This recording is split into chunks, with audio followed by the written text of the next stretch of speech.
All right, guys. Next, we've got one of the simplest sandwiches we make, which is a tuna melt. People love the tuna melt because they can't get it a lot of places fresh, grilled like this. So we make it, but it's not anything overly exciting. We do our wheat berry bread that we're gonna lightly griddle on one side, toast on the other. So kind of our traditional light as possible butter pattern on there or margarine pattern.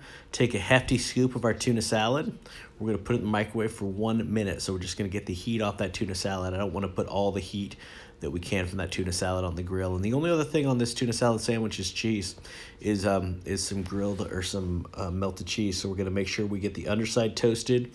Like I said, this is the wheatberry bread, and the wheatberry bread toasted pretty quickly, so the sandwich can be made fairly quickly. And we don't want to get that. We don't want to get it too crunchy on that bread. The bread just really needs to be lightly toasted for a nice tuna melt sandwich. We don't need to go overboard. Just need to make sure we get some color on it. So had that thing down for about a minute. We're flipping it over, and as usual, swirling the bread around so we get some color all the way to the edge. Put down about 2 to 3 ounces of our shredded sharp cheddar. And right about that time, our tuna should be coming out of the microwave. And we're going to put it right there on the sandwich as well and spread it out. So tuna is up in 7 seconds. Just trying to knock the heat off it. Obviously, you don't want the tuna coming out smoking hot, but you definitely don't want it any sort of refrigerator cold or cool at all. So we make sure we got just kind of room temperature to a little warm on the tuna side.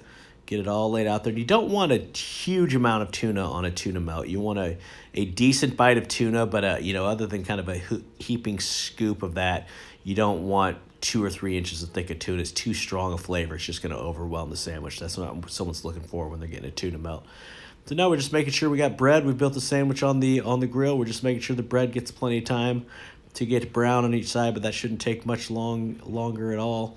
Something important to remember when you're doing tuna is to cleanly wipe all the utensils that touched it. We want you to do that with any sandwich that we do, but the cross pollination is going to be real clear once you have tuna on there. So we just cut through that sandwich with tuna knife. We got that scoop. We got that disposable bowl. We want to make sure we get all that nice and cleaned up before we move on to the nice sandwich, and then you can see you got your tuna right there. Enjoy.